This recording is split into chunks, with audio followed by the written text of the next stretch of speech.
Hi, my name is Muhammad Anwar, My name is Marha Umaira. and today we are presenting about Risk management procedure in relation to OSH law and regulation. Many people know that maritime is one of the occupational industry that is categorized as having a high risk of accident. So, with the assistance of risk management procedure related to occupational safety and health education, it can ensure the safety of maritime logistics. OSH focus on creating a safe working environment by identifying and controlling risks to prevent accident, injuries, and illness.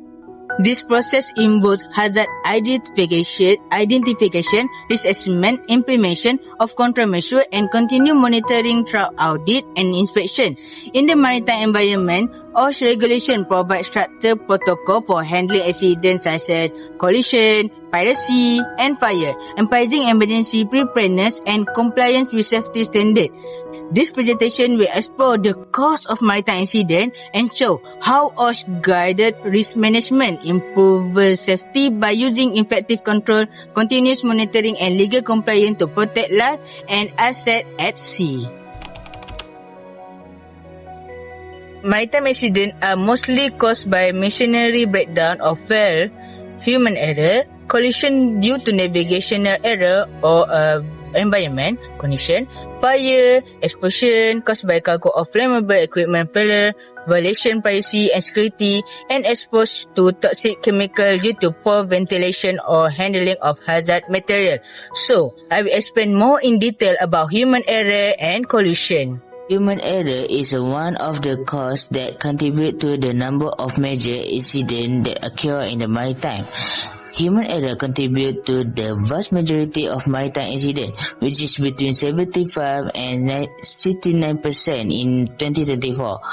Lack of proper training, fatigue, negligence, reckless behavior, and making incorrect decisions are a form of human error, and this has a negative impact on their safety risk and can cause major disruption and danger. Human error need to be studied and understood properly by the maritime industry because it can improve the safety system in their sector in addition to preventing accidents caused by human error from continuing to occur. So, how about collision and grounding? Collision and grounding are also one of the most common type of maritime accident and can be extremely dangerous if the accident is severe and serious. This accident often cause significant damage to ship, causing harm to the environment and can take life. Generally, collision occur when two or more ships collide unintentionally with each other, which can sometimes be caused by human errors such as navigational error, failure to maintain proper watch, misjudging distance or speed, poor communication, or failure to comply with maritime regulation or collision regulation. Correct.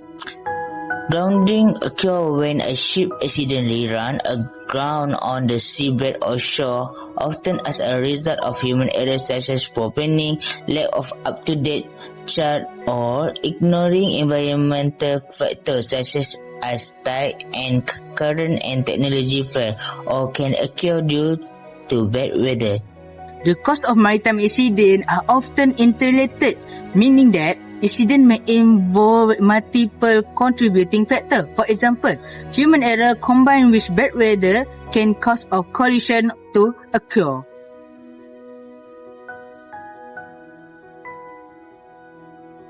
The MV Andrea, an Italian luxury liner, collided with the SS Stockholm near Nantucket in heavy fog on July 25, 1956. Both ships had radar but misinterpreted each other's. Andrea planned a starboard pass while Stockholm expected port to port. Starboard reinforced course struck Andrea's starboard side, causing severe damage and disabling many lifeboats. The rescue lasted 11 hours, saving 1,660 people, but 51 lives were lost. Andrea sank the next day. This accident shows how human error can have very serious consequences if not avoided. I will explain more about the timeline of incident. The MV Andrea left Genoa, Italy on July 17, carrying 1,706 passengers and crew on its way to New York. On the night of July 25, around 10:45 p.m., both ships detect each other by radar near Nantucket Lightship.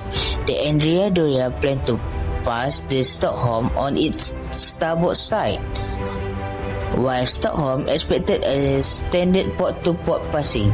This difference, combined with heavy fog and poor communication, caused confusion.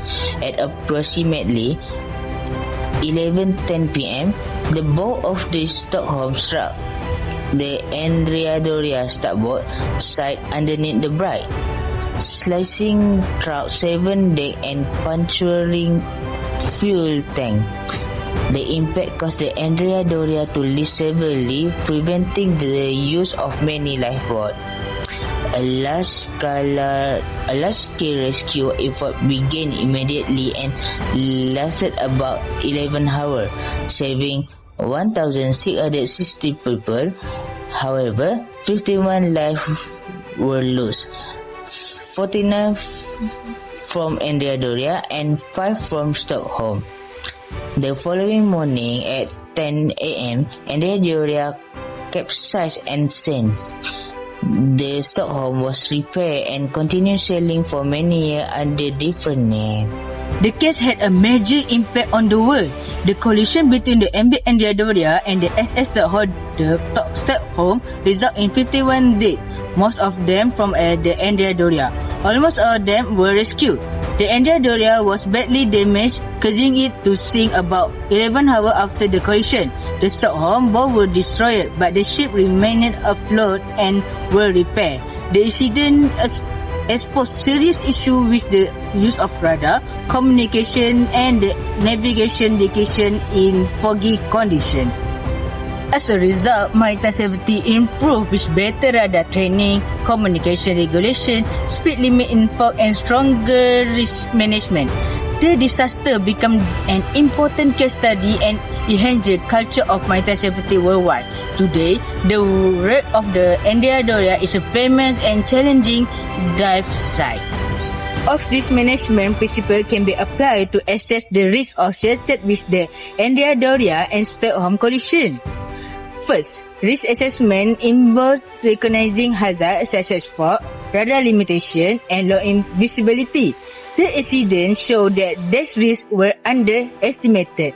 Second, risk control involved the taking action to reduce the hazard. The collision occurred in the part due to unsafe speed in fog, poor communication, and disregard for navigation rules. Also require following navigation standards, improving radar training, and slowing down in the bad weather. Third, monitoring and improvement are essential. Ongoing training and safety inspection help ensure that controls are working properly and are improving based on lessons learned. And finally, management commitment is also essential. A strong safety culture alone is not enough. Supervisors must actively support self-education to avoid human error. These all measures are key to preventing incidents caused by human error. The following hazards were found to have contributed to the accident. First, radar misapprehension. Both ship officers misread radar information, leading to incorrect assumption about their position and course. This lead to poor navigation education. Radar technology is still relatively new and improper use without thorough training jeopardize safe navigation. Second, navigational rule violation. Andrea Doria made an unsafe course change in violating established maritime navigation rules that require port-to-port passage in a meeting situation. This maneuver creates confusion and increase the risk of collision. Third, adverse environmental conditions. Thick fog significantly limit visibility, affecting visual navigation and making it more difficult to detect and respond to other vessels in a timely manner. Fourth, communication failure. There was no effective communication between the two ships to confirm the intended maneuver. This lack of coordination reduces situational awareness and response time. And lastly, excessive speed in low visibility. Both ship maintained high speed despite the fog, shortening the time available to react and avoid a collision. Visual contact was only established at about 2 nautical miles, limiting the opportunity for timely advice action. This hazard revealed how a combination of human error, environmental challenge, and technological limitation lead to tragic accidents. They emphasize the need of regular hazard identification, proper training in the use of radar, strict adherence, and navigational rules, clear intership communication, and appropriate speed management improve visibility to avoid similar maritime accidents. After identifying the hazard, a risk assessment was conducted to determine the level of danger each hazard poses. This assessment is an important process in risk management because it helps us determine how dangerous a hazard is and what level of control is required to minimize it. It involves two main factors: likelihood, which means how often or how likely an incident could happen, and severity, which refers to how serious the consequence would be if it did happen. In our assessment, we use a 5-level scale for both likelihood and severity. For example, a score of 1 means the event very unlikely happen, while a score 5 means it very likely to happen. It could cause catastrophic consequence, such as loss of life or total damage to the ships. Next, we combine these two scores using a risk matrix to calculate the overall risk level. This method allows us to categorize each hazard as very low, medium, high, extreme, and catastrophic. So the most dangerous is receive immediate attention. For instance, in this case, radar misinterpretation score 15, which is extreme in this scores. This shows the 4 radars major factor that contributed to the collision. Violation of navigation rules score 20, which is considered catastrophic. It means this hazard required urgent action and stricter enforcement of navigation standards. Advanced weather to condition and communication failure both are threats which are high risk as well, indicating they could easily cause accident if not managed properly. Meanwhile, inadequate emergency preparedness for low risk is still highlight for the need better training and emergency system.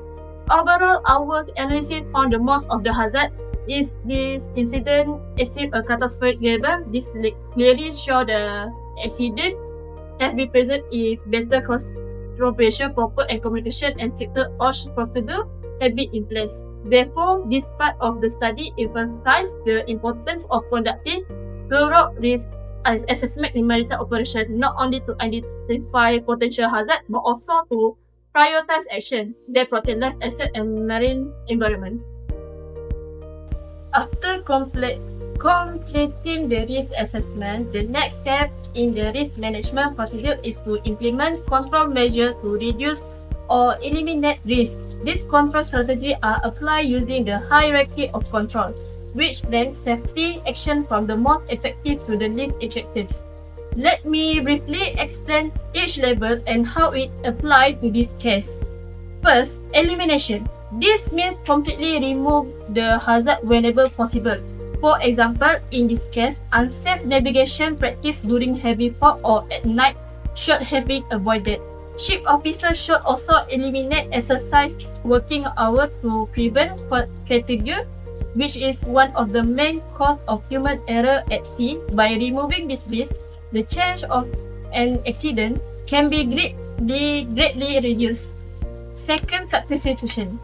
This involves replacing hazardous method or outdated equipment with safer or alternative. For instance, instead of relying on paper chart or radar system, ships should use electronic chart display and information system, which allow for more accurate and real-time navigation. Substitute older radar system with automatic radar plotting aids and automation identification system, which provide enhanced vessel tracking, can avoid ship collision and situational awareness. This technology provides real-time navigation data and help officers to locate the real-time ship's location. Third, engineering control. This control focus on designing safety into ship systems. Example include installing dual radar system and integrated bridge system. that centralize the navigation information. Reach alarm can also one officer if the ship drift, of course, avoid shallow water. This engineering solution reduce the dependence on human judgment and enhance operational safety. 4. Administrative control. These are management policies, training, and procedure that promote safe behavior. For example, the implementation of bridge resource management. Training, improve teamwork and communication on the bridge. Standard operating procedure should be developed for navigation, watchkeeping, and emergency response. Fatigue management policy as required by the STCW Convention must also be enforced to ensure adequate rest hour for crew member. Lastly, personal protective equipment or PPE. Although PPE does not prevent collision directly, it provides protection during emergency. Life jacket, helmet, safety shoes, and harness can reduce injury and help crew members survive during rescue operation. Monitoring and review are essential to ensure that all the control measures we have implemented during effective up to date and relevant to current operation in the maritime industry. Safety risks are constantly changing, for example, due to new technology, changing weather pattern, or human behavior. That's why it is important for companies to continuously monitor and review their safety system to prevent future accidents. This process usually involves 4 main stages: identify, review, control, and evaluate. This first stage is identify. At this stage, continuous monitoring of onboard operation is carried out to detect any deviation, unsafe behavior, or emerging risks. Both internal and external audits are conducted to check whether ship comply with safety regulations such as SOLAS and the ISM score. This inspection provides useful feedback about the system performance and help highlight areas that need improvement. The second stage is review. Here, all the information gathered from inspection and audit is analyzed. If any weakness or non-compliance are found, procedures are updated and new risk factors are identified. For example, company may revise their standard operating procedure and add new training module to improve the crew competency and awareness. The third stage is control. At this stage, the company implements corrective action based on the review finding. This may include additional safety drills, stricter supervision, or better communication system to ensure that all preventive measures are functioning properly. Finally, the fourth stage is evaluate. Evaluation focuses on continuous improvement and management review. Lessons learned from accident or near-miss incident are systematically documented and used to strengthen future operation. This ensures that resources are properly allocated to maintain safety, performance, and reduce risk. Overall, the monitoring and review process play a crucial role in maintaining an effective safety management system. It ensures the risk control are not just implemented once, but are continuously tested, improved, and adapted to real-world conditions. In other words, this stage closes the loop of the entire risk management cycle, turning lessons from past incidents into action that prevent future ones. Regulatory compliance and enforcement, which play an important role in ensuring effective risk management within the maritime industry. Regulatory compliance means following all the law standards and conventions that are established to maintain safety, security, and environmental protection at sea. In other words, even if we have excellent risk control measures, they are meaningless unless they comply with international and national regulation. These are several important frameworks that govern safety and health in the maritime sector. The first one is SOLAS Convention, or Safety of Life at Sea, 1974. This is one of the most important international treaties developed by International Maritime Organization, IMO. There are several chapters that directly support risk management. The first is Chapter 2, Part 1, Construction, Subdivision and Stability. This chapter ensures that all ships are built with strong structural integrity, reliable steering, and efficient propulsion system. The second chapter is Chapter 3. Cover life-saving appliances, meaning equipment such as lifeboat, life jacket, and evacuation system. It also requires crew members to properly train and prepare for emergency. The third chapter is Chapter 4. Radio communication. Chapter 4 ensures that all passenger ship and cargo ship above 300 gross tonnage carry reliable radio and communication equipment. This enables vessels to communicate effectively with coastal stations and nearby ships. Another chapter is Chapter 5, Safety of Navigation. This chapter focuses on navigational safety. It mandates equipment such as automatic identification system and voyage data recorder. The aim is to minimize navigation error caused by fatigue, poor planning, or lack of situational awareness. Another chapter is Chapter 9. This chapter makes the International Safety Management or ISM code mandatory.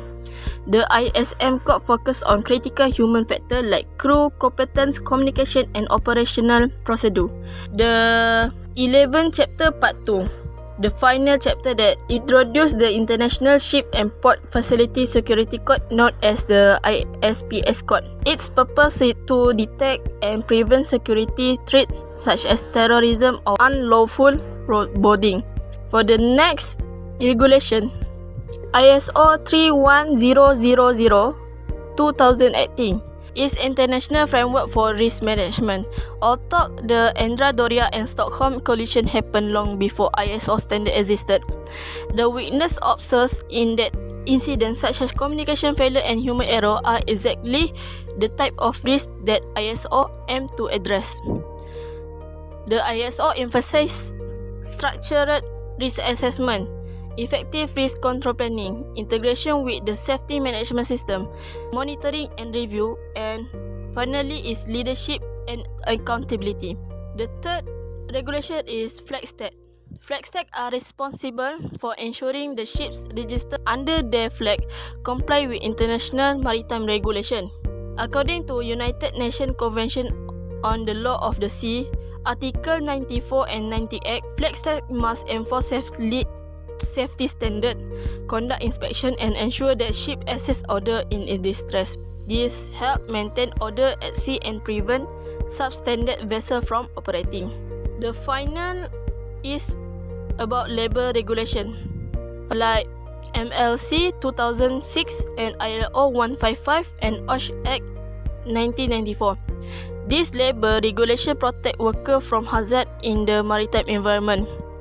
Shipping operation involves many risks such as heavy machinery, hazardous cargo, and confined space. This regulation ensure the seafarer work in safe conditions and wear proper PPE, undergo safety training, and follow approved risk assessment procedure. Conclusion of our report and presentation. From our study, we can clearly see that the collision between MV Andra Doria and SS Stockholm was not just the result of bad luck or poor weather, it was mainly caused by human error, weak communication, and lack of effective risk management procedure. By learning from past incidents like the MV Andra Doria and SS Stockholm tragedy, we can strengthen maritime safety standard, improve emergency preparedness, and protect human life and assets. Therefore, the integration of OSH principle, risk management framework, and international regulation is essential for achieving sustainable and safe maritime operational worldwide. Thank you for listening, and that concludes our presentation.